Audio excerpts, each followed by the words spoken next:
01 Business Forum, l'hebdo, le débat. Voilà, quelques mètres des studios de BFM Business se déroule le salon de l'agriculture et justement l'occasion de parler d'agriculture, de technologie, de start-up aussi dans le monde de l'agriculture avec nos invités. Je vous les présente tout de suite. Xavier Rebout, chercheur à l'INRA. Bonjour. Bonjour. Xavier, merci d'être avec nous. À vos côtés, Michael Gaudier, agriculteur. Bonjour, Michael. Et puis avec nous également, Paulin Pasco, cofondateur d'Agriconomie et de la ferme digitale. On va en parler parce que vous allez nous dire s'il y a beaucoup de visiteurs déjà sur cette ferme digitale. Et puis Romain Farou, bonjour, cofondateur d'Erinov. On a eu l'occasion de voir déjà vos drones. On en parle beaucoup de ces drones et on va en reparler beaucoup lors de cette émission. Tiens, je vais démarrer avec vous, Paulin Pasco. Alors, donnez-nous le concept de la ferme digitale que l'on peut voir donc au sein du salon d'agriculture et puis nous dire si ça attire beaucoup de monde. Alors, la ferme digitale, c'est une association qui fédère une multitude de start-up dans le secteur agricole. Et notre promesse, notre mission, c'est de promouvoir l'innovation et le numérique pour une agriculture plus durable et plus performante. Mmh. Et donc au salon de l'agriculture, on a un très beau stand où on représente une quinzaine de start-up et on a énormément de gens qui viennent s'intéresser aux nouvelles technologies, aux innovations apportées par ces startups, que ce soit le grand public, les politiques, mais surtout les agriculteurs qui cherchent de plus en plus à bénéficier de ces technologies et de ces innovations pour améliorer leur compétitivité. Alors on y voit quoi par exemple comme start-up? Je parlais des drones, mais il y a des robots aussi maintenant qui... Il y a des robots, il y a Naio Technologies qui est le leader du robot agricole. Vous avez Winat qui fait des objets connectés pour les agriculteurs. Exactement. Vous avez Mimosa qui est une plateforme de crowdfunding pour les agriculteurs. Oui. Vous avez La Ruche qui dit oui, est très connu, monpotager.com. Vous avez Équilibre qui est un ERP pour les agriculteurs. Vous avez aussi une excellente société qui fait du drone agricole et qui s'appelle Erinov. Qu'on connaît un peu. Voilà, et également Agriconomie. Et vous sentez vraiment un intérêt, vraiment les gens sentent un intérêt qui n'est pas juste le côté tiens gadget, c'est bien des drones. Non, il y a un vrai intérêt. Il se pose la question, on va poser la question à Xavier juste après, mais il se pose vraiment la question de savoir comment ça peut m'aider. Les agriculteurs sont une des catégories socio-pro les plus connectées en France. Oui. L'agriculteur, c'est un véritable chef d'entreprise qui doit maîtriser une multitude de domaines de compétences au sein de son exploitation, mais également travailler avec des éléments qui sont extérieurs à lui, comme la météo, la géopolitique, les cours et marchés, ce qui se passe dans son coin. Et en fait, les nouvelles technologies peuvent l'aider à avoir accès à une multitude d'informations, une multitude de services pour prendre les bonnes décisions au bon moment dans sa ferme. Xavier, vous nous confirmez ça? Pardon, Michael Gaudier, que vous êtes agriculteur. Et oui, aujourd'hui, on imagine, vous commencez déjà à utiliser les technologies et ça devient un outil indispensable pour vous. Oui, tout à fait. Sur la ferme que j'ai reprise il y a quelques années, les technologies sont... C'est à quel endroit, dites-nous? Dans la Marne. Dans la Marne. Donc, pas très loin de chez Agriconomie, d'ailleurs. Ils sont presque voisins. Ouais. Et en fait, oui, sur la ferme, on a introduit de plus en plus de nouvelles technologies, notamment depuis 3 ans le drone. Également, je suis opérateur de drone. J'utilise des services des OAD pour toutes mes interventions, pour les choix des cultures. OAD, c'est les outils d'aide à la décision. Des outils d'aide à la décision, d'accord. Oui. En fait, dans l'agriculture raisonnée, on fait beaucoup de choix. C'est ce qui nous amène justement à faire beaucoup d'interventions choisies, que ce soit de nos intrants jusqu'à la livraison de nos céréales. D'accord, mais c'est chez vous qu'on doit aller chercher les data scientists, là, ce qu'on cherche partout. Alors, donc ça veut dire aujourd'hui que, c'est vrai ce que disait Paulin, c'est qu'aujourd'hui, vous étiez déjà une profession très connectée, il y a liaison satellite pour connaître la météo, enfin vous êtes des gros clients de la météo nationale pour avoir tout ça. Et aujourd'hui, voilà, c'est une connexion qui devient de plus en plus précise, c'est comme ça qu'on pourrait... Oui, on a de plus en plus de précision et on demande de la précision également. Parce que que ce soit dans notre cartographie ou comme vous parliez de l'environnement ou de la météorologie, on a on travaille avec la météo. Donc, des capteurs connectés, ça nous aide à savoir si on doit traiter au bon moment ou à faire des interventions quand on le peut. Donc voilà, donc ça. C'est vrai que on est à recherche de précision, même au niveau du GPS ou des choses comme ça. On cherche de la précision. Xavier Rebout, ça veut dire que des gens comme vous, des chercheurs comme vous à l'INRA, le métier est en train de se transformer? Ah oui, fondamentalement, je pense qu'effectivement, on est passé par des phases où l'agriculture a vraiment profité de la mécanisation et puis de l'usage de la chimie, multiplié par 4 les rendements en moins de 50 ans. Et puis on voit que de plus en plus, en fait, chaque agriculteur a une situation qui lui est propre, des choses qui sont particulières. Il faut tenir compte de sa situation. production. Et donc, il y a des endroits où il y a besoin d'eau, il y a des endroits où il y a moins besoin d'eau. Il faut pouvoir, avec des capteurs, gérer cette information pour pouvoir aider les agriculteurs à faire les bons choix. Donc, toute la caractérisation, finalement, du fonctionnement de l'agriculture, qui est fondamentalement un processus vivant dans son environnement, en fait, nécessite d'avoir des informations qui sont à la base des décisions qu'il faut prendre pour essayer d'ajuster au mieux les besoins. Et vous pensez je posais la question à tous les trois, puis ensuite à Romain Farou, mais vous pensez qu'en utilisant ces technologies, on va aussi permettre de donner plus de transparence, parce que souvent c'est ça, on entend tellement de choses sur l'agriculture. On va dans la rue, on parle de l'agriculture, on va nous dire les phytos, les engrais, les machins, et on sait que toutes ces technologies vont vous permettre d'amener plus de transparence, hein, Xavier puis Michael. Alors oui, je pense que d'abord il n'y a pas que l'agriculteur qui va pouvoir récupérer ces informations. Les informations sont partout et des associations de consommateurs peuvent aussi du coup essayer de capter une partie de cette information et puis regarder si ça les aide à faire une meilleure évaluation, par exemple, de la présence de pesticides. Donc on voit apparaître les premiers scanners où on peut a priori savoir si le fruit qu'on achète a ou non été traité. Et en fait, c'est vers ça qu'on va en tout cas. Et à partir du moment où le consommateur sera acteur dans la décision d'acheter ou pas, ça modifiera complètement la chaîne de valeur au sein de l'agriculture, en fait, de la production à la collecte, à la transformation, et puis après la distribution et le consommateur. Si on peut raccourcir les chaînes et dans des circuits courts de type la ruche qui dit oui, on voit bien qu'évidemment le consommateur est directement acteur sur les actes de production. Et donc il peut rajouter un cahier des charges en fait qui lui est propre en disant moi je veux une agriculture sans pesticides par exemple. On rappelle la ruche qui dit oui, c'est vraiment relier le producteur directement avec son client, avec une plateforme, plateforme de mise en contact dont on parle, un peu comme les Airbnb, les Blablacar. Plateforme en ligne qui se transforme ensuite en physique avec des ruches physiques où des agriculteurs viennent proposer leurs produits directement aux consommateurs finaux. Mais je vais me permettre juste de rebondir. La question de la transparence est extrêmement importante également pour les agriculteurs qui veulent avoir de la transparence sur les différents produits qu'ils vont acheter ou dont ils ont besoin sur leur exploitation. Également une transparence en termes de prix, parce que les agriculteurs font parfois face à des groupes qui ne leur donnent pas accès au prix des produits qu'ils vont acheter pour leur exploitation. Donc la transparence, c'est aussi un maître mot pour la société que je préside, Agriconomie, qui a donc l'objectif de permettre aux agriculteurs d'avoir accès à la transparence sur tous les produits dont ils ont besoin chez eux, mais également une transparence en termes de prix. Allez-y, Michael. En fait, les agriculteurs également, je rebondis, sont déjà également très transparents dans leurs pratiques, énormément de traçabilité, et on n'a pas attendu le bâton pour se faire battre. Il y a déjà énormément de choses mises en place dans toutes les filières. Mais même trop, parfois on a l'impression que vous avez il y a certaines professions comme ça, on va les suivre jusqu'au brin d'herbe qui pousse, alors qu'il y en a d'autres. Je pense que si on regardait certaines industries sur le caoutchouc, on irait jusqu'au petit brin de caoutchouc, on serait un peu. Je crois que l'agriculteur est le premier intéressé à rendre compte de la transparence de ce qu'il fait, parce qu'en fait c'est une forme de reconnaissance de la qualité de son travail en fait. Donc sur le fond il n'a pas vraiment de raison de cacher ce qu'il fait, et s'il le fait mieux il préfère que ça se sache. Après si on pouvait lui simplifier lui simplifier la tâche, parce qu'il a une lourdeur administrative de plus en plus forte, et puis le métier d'agriculteur est un métier qui est confronté à énormément de normes, beaucoup trop de normes, c'est un des métiers les plus normés en France. Et puis en plus avec une administration française en tout cas, qui aime bien, et qui a une norme, on fonce dessus. Très lourde. Et quand vous voyez le temps que passent les agriculteurs au bureau pour traiter les tâches administratives, ils préféreraient passer le temps à réfléchir à comment améliorer leur rendement, travailler le futur de leur exploitation. Et alors justement, Romain Farou, avec Airinov, vous travaillez justement là.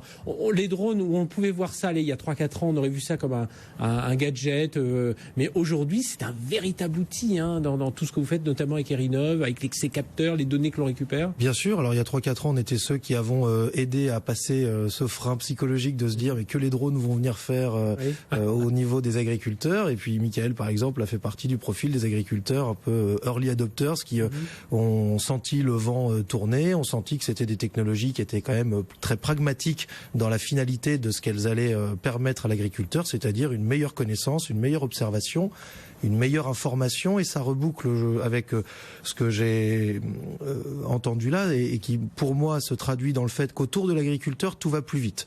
Tout va plus vite, les marchés vont plus vite, il y a beaucoup de fluctuations qui a commencé à le mettre sous pression. L'agriculteur n'est pas forcément très habitué à ça, donc il faut qu'on lui apporte aussi plus vite les informations et les solutions. Le digital, il permet ça.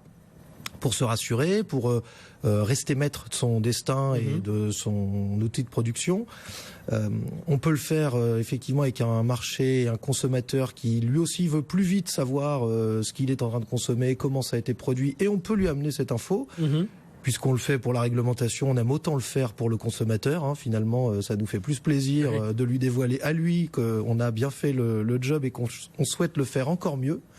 Ça reboucle avec ce que la recherche pousse et dit depuis plusieurs années, qu'on peut encore mieux faire, qu'on peut rentrer dans plus de précision, qu'il y a des tas de pratiques et des tas de travaux qui dorment un peu dans la littérature scientifique, qui ne demandent qu'à être exploités. Et aujourd'hui, des startups comme nous, on est capable en travaillant de concert avec l'INRA, voilà, d'aller sur les drones, c'est exactement ce qu'on a fait. Il y avait des technologies qui dormaient au niveau de la colorimétrie, au niveau de la télédétection, de la mesure à distance de l'état de la végétation. Parce que, alors, pour ceux qui suivent pas ça de près, le drone, il survole, il peut survoler une parcelle donc à 150 mètres d'altitude à peu près, et dire exactement, voir la couleur des plantes, dire exactement là où il faut rajouter de l'eau, là où il faut, on peut voir la biomasse. Voilà, on a tout un tas d'indicateurs. C'est pas juste de dire la hauteur de l'herbe et là où c'est un peu plus vert. Non, bien entendu, c'est beaucoup plus précis que ça. Et puis ça apporte directement des conseils utilisables par l'agriculteur sur la pratique de son apport d'azote, par exemple. On va avoir une technologie qui finalement est déjà beaucoup trop précise et qu'on est obligé de dégrader puisque le matériel derrière ne suit pas. Si je donne un conseil tous les 15 cm à Michael, je pense pas qu'il va aller le faire à la pipette.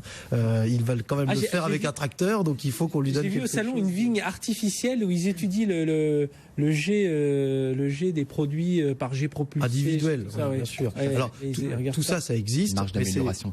On est exactement dans l'élaboration plutôt au stade du prototype ou du projet pilote pour les plus avancés. Bon, aujourd'hui, il faut qu'on fasse le lien entre une partie des technos qui avancent, une partie des machines qui vont mettre plus de temps parce que c'est plus lourd, et puis s'adapter les uns aux autres comme ça. C'est pour ça que le drone, on dégrade sa qualité, sa précision aussi pour que la donnée aille plus vite, pour qu'elle puisse être traitée, transmise plus rapidement par les réseaux, par Internet, et que les tracteurs et les pulvérisateurs puissent utiliser cette donnée selon leur échelle de travail, donc à plusieurs dizaines de mètres. Et c'est déjà pas mal. Michael Goddy, je rappelle, vous êtes agriculteur.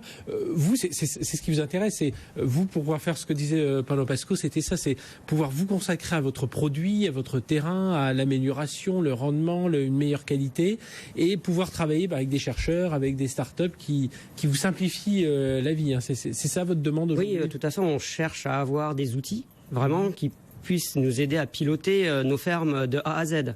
Que ça soit de tout ce que l'on peut acheter, vendre et comment on le produit également. Donc les outils de production, le drone est très précis, d'autres outils de prédiction de nos maladies deviennent de plus en plus précis. Et oui, des capteurs sur les animaux. Des capteurs sur les animaux, sur les champignons également dans les sols, mais quelque part on est quand même du business, il faut qu'on fasse, qu'on travaille, il faut qu'on sorte un revenu. Qui est compliqué, surtout avec une année comme on vient de vivre. Faut rappeler que l'année 2016, on a fait un hors-série ici même sur les céréales. L'année 2016 a été horrible, mais en plus que pour la France. Hein. Les autres, ils sont pas trop mal débrouillés. Nous, enfin, ils ont eu de la chance par rapport à la météo, mais nous, ça a été. Tout à fait. Et tous ces outils peuvent nous aider, je pense, encore plus cette année à affiner et à travailler vraiment sur nos charges. Parce que, par exemple, pour les plantes, la fumure azotée, c'est ce qu'on a besoin pour mettre vraiment nos apports et ne pas en mettre de trop. Oui. C'est préjudiciable ou pas assez, ce qui est dans tous les cas préjudiciable. Ça veut dire, Xavier Rebout, à l'INRA, vous travaillez de plus en plus sur les données. Voilà, enfin, je disais, votre métier se transforme, mais il est là. Ah ouais, c'est très clair. En fait, on cherche vraiment à travailler au plus près des processus biologiques qui vont avoir lieu, et donc à couvrir les besoins alimentaires, par exemple pour un troupeau. Chaque vache n'a pas exactement les mêmes besoins. Avec une reconnaissance de où elle est, on peut évidemment ajuster son alimentation pour couvrir ses besoins. Et une vache qui produit du lait a besoin de manger plus qu'une vache tarie. Mais plus que ça, on a des capteurs qui sont capables de suivre l'animal et de regarder ses déplacements et son comportement. Et par exemple, si elle baisse la tête ou si elle ne bouge pas, sans doute elle est malade. Et donc pouvoir prévenir précocement l'agriculteur qu'il y a un animal qui se comporte d'une manière bizarre est un moyen de l'aider à faire son métier. Voilà. Donc vraiment derrière, ce qu'il faut, c'est comprendre le comportement, c'est de trouver quels sont les bons algorithmes qu'on peut utiliser d'analyse d'image, par exemple, pour caractériser ce qui sera utile derrière. Oui, que lui est juste un petit fanion qui s'agite rouge, vert, orange pour savoir ce qu'il faut faire. On va marquer une courte pause là sur BFM Business. On va se retrouver juste après. Donc nous sommes en plein salon de l'agriculture. On parle de toutes ces technologies. C'est passionnant. Hein, on n'arrête pas de le dire ici même sur BFM Business depuis 2-3 ans, la technologie. On va souvent voir et dans l'industrie et dans l'agriculture des secteurs auxquels on pense pas forcément autour de ces technologies numériques. Et pourtant, ils font partie des plus avancés dans ce domaine. Allez, à tout de suite. On marque une courte pause. On se retrouve avec nos invités dans notre émission 01 Business Forum l'hebdo. 01 Business Forum l'hebdo, le magazine de la transformation numérique. Frédéric Simotel sur BFM Business. Allez, on repart dans le cadre du salon de l'agriculture qui se déroule en ce moment à Paris avec nos invités. On parle d'agriculture et de technologie, bien entendu. On est quand même sur 01 Business Forum avec nos invités Xavier Rebou qui est chercheur à l'INRA, Michael Gaudier qui est agriculteur, Romain Farou, cofondateur d'Erinov. Vous savez, ces drones dont on parle aussi beaucoup autour des champs. Et puis Paulin Pasco, cofondateur d'Agriconomie et de la ferme digitale. Aujourd'hui, Michael Gaudier, vous êtes agriculteur dans la Marne. Vous faites partie agriculteurs, si on veut jouer sur les mots, mais vous faites partie des phénomènes des profils un peu particuliers parmi les agriculteurs où vous sentez, là, notamment, lorsque vous êtes dans les allées, que, voilà, ces technologies, comme la mécanique est arrivée à un moment dans les champs et ça a changé la chose, est-ce que, voilà, vous sentez que le numérique arrive et tout le numérique est déjà arrivé beaucoup dans nos fermes, par le GPS ou toutes les possibilités qu'on en tire depuis une quinzaine d'années. Maintenant, on a le drone. Moi, depuis 3 ans, c'est vrai que je suis opérateur drone. C'est un petit peu un cas particulier. Il y en a de plus en plus en France. Donc, ça permet aux agriculteurs également de voir tout ce que l'on peut avoir comme nouvelle technologie, ce que l'on peut en avoir comme intérêt derrière. Et maintenant, on peut proposer les services directement aussi aux agriculteurs.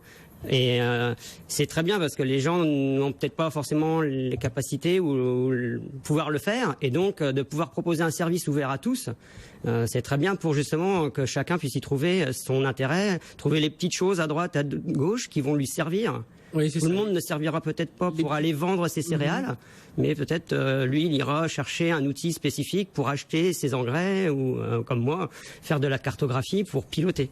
Oui, alors justement, Romain Farou d'Erinov, on est dans le coup, on a toujours l'impression que le numérique, voilà, il va falloir investir, et c'est des logiciels, et c'est des plateformes, et vous, en l'occurrence, il y a aussi un matériel, le drone, mais aujourd'hui, vous savez vous adapter aussi, toutes les sociétés tech savent s'adapter à la location, enfin voilà. Précisément, on est aussi moderne dans les modèles économiques qu'on déploie, et on est très conscient que le niveau d'investissement pourrait être important si on allait tout de suite vers des scénarios complet d'équipement et de parce qu'un drone, ça peut coûter très vite, mais faire plusieurs milliers d'euros. Si ça on va coûte de moins en moins cher. Ça coûtait 35 000 euros il y a 3 ans. Ça ne coûte plus que 9 500 euros à l'occasion de ce salon. Donc, il y a déjà une dégressivité du prix qui est quand même très rapide.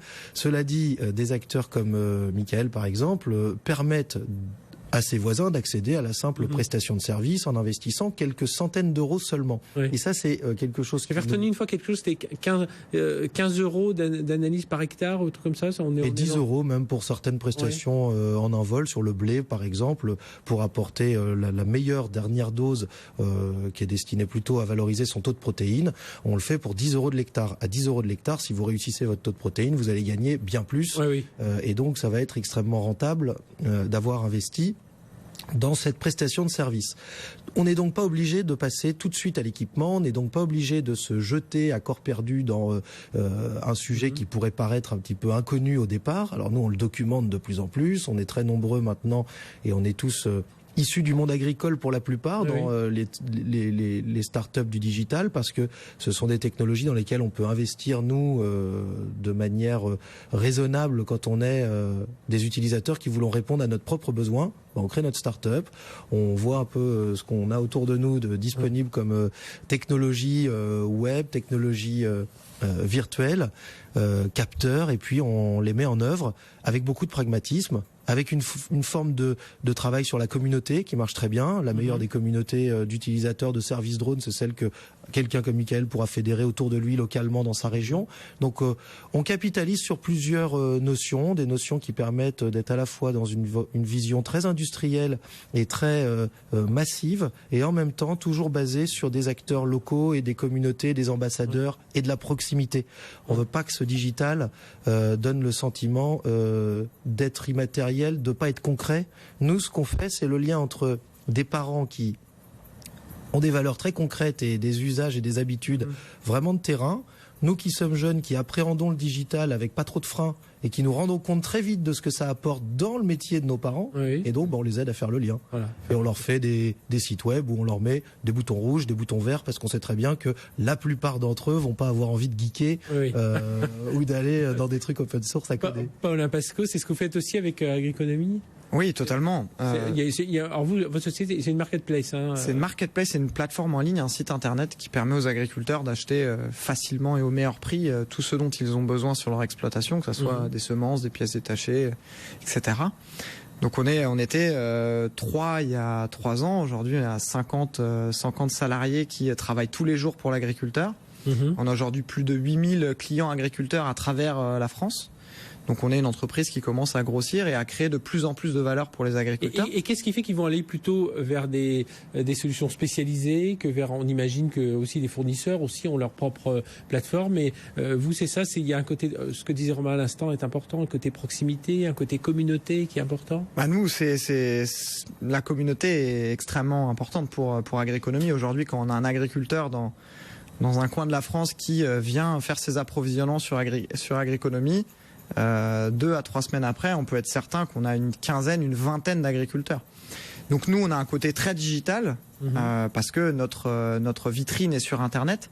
Par contre, on a une multitude de conseillers agronomiques, de conseillers agricoles qui répondent aux agriculteurs 7 jours sur 7, de 8h à 22h. Mais on constitue également une équipe d'ambassadeurs, donc d'agriculteurs qui vont porter les valeurs d'Agriconomie auprès des agriculteurs. Nos valeurs qui sont assez simples, c'est apporter de la transparence aux agriculteurs et leur permettre de mieux acheter et d'augmenter leurs revenus à la fin. Xavier Rebou, ça veut dire que la formation doit changer des agriculteurs, mais de tous ceux qui travaillent, de tout l'environnement autour de ce monde agricole. Alors il y a eu des grosses actions autour de enseigner autrement en fait, qui ont été mises en place parce que le métier change très vite. Les informations dont on a besoin pour prendre les décisions aussi. Je crois que dans le concept de durabilité, on s'attache vraiment à ce que les questions environnementales, par exemple, soient très prégnantes dans les décisions, parce qu'on veut éviter des effets d'accumulation, par exemple, de contaminants dans l'environnement.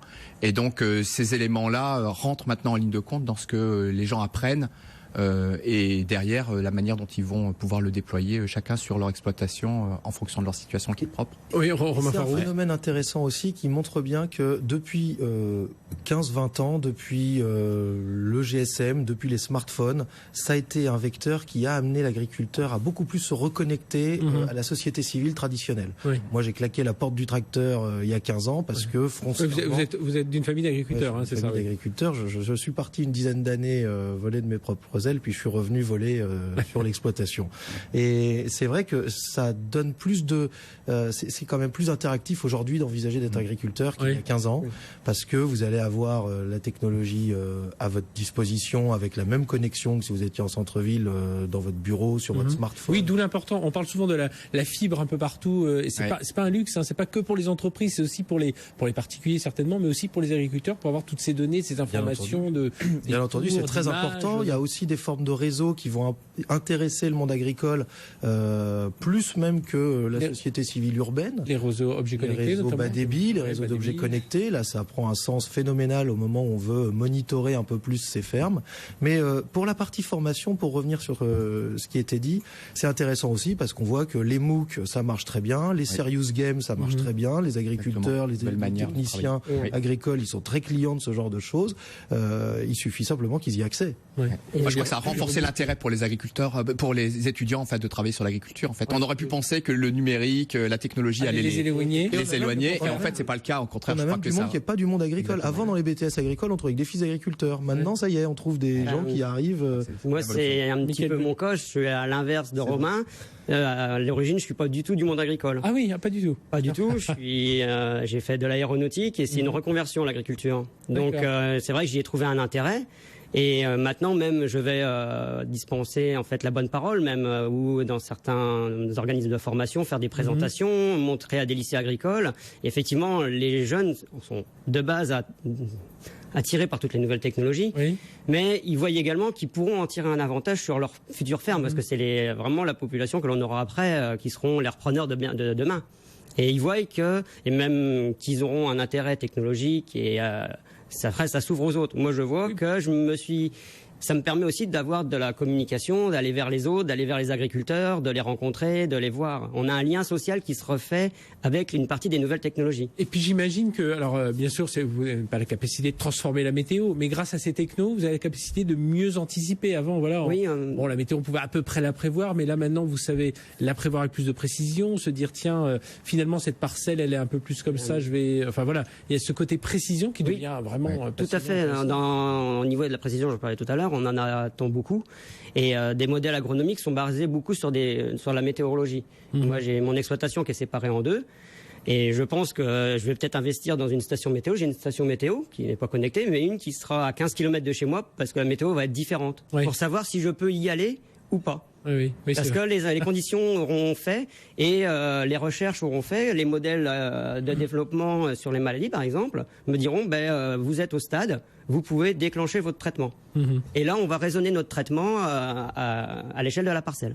Ça c'est incroyable parce que l'agriculteur avait auparavant toujours un couteau suisse dans la poche qu'il a toujours, mais il a maintenant un smartphone qui va lui permettre de prendre les décisions et d'avoir accès à l'information n'importe quand. Et là tu auras depuis ton smartphone demain l'accès aux informations de ta borne météo qui sera à 15 km de chez toi ou d'autres informations sur tes parcelles et tu pourras depuis ton smartphone prendre des décisions et lancer des mécanismes au sein de ton exploitation. Oui, après moi je vais même encore on parlait de réglementation tout à l'heure, toute la traçabilité. Ça me permet également, dès que mes interventions sont faites, de faire mon rapport d'intervention et de tracer toutes mes interventions au jour le jour et à l'instant T. Quelque part, vous avancez beaucoup plus vite que la société. On a l'impression. Sur ce sujet, il y a finalement une appétence qui est complètement assouvie par ce type de techno et par leur coût et par les. C'est la dimension système est importante. C'est sûr que la dimension du système global et sa logique et sa cohérence prend beaucoup d'importance et donc évidemment l'intégration de l'ensemble des informations est un moteur. La prise de mesure, la prise d'information, la manière de les faire interagir ensemble, c'est historiquement ce qu'on fait depuis toujours en agriculture avec assez peu de moyens avant ces technologies. Aujourd'hui, on peut le faire avec beaucoup plus de moyens, beaucoup plus de puissance dans l'interprétation et la prise en compte de chaque variation dans son champ. Comme dit Michael, on ne peut pas forcément savoir si la pression maladie de sa ferme à 15 km l'une de l'autre va être différente. En revanche, on peut savoir qu'il a plus 5 mm dans l'une et 25 dans l'autre. Il ne peut pas le savoir s'il n'a pas des pluviomètres positionnés partout. Donc, Eh bien, messieurs, c'est fini. Merci. En tout cas, c'était passionnant. J'espère qu'on a attiré. Il y a beaucoup de jeunes qui nous écoutent, beaucoup de jeunes entrepreneurs ou de jeunes étudiants qui se posent des questions. Mais pourquoi pas? Voilà, aujourd'hui, ce monde agricole, si vous aimez la technologie, il y a pas mal. Il y a beaucoup de choses à faire. Merci d'avoir été avec nous dans un instant la revue de presse et puis coup de pouce à la start-up, ce sera en toute fin d'émission. À tout de suite sur BFM Business.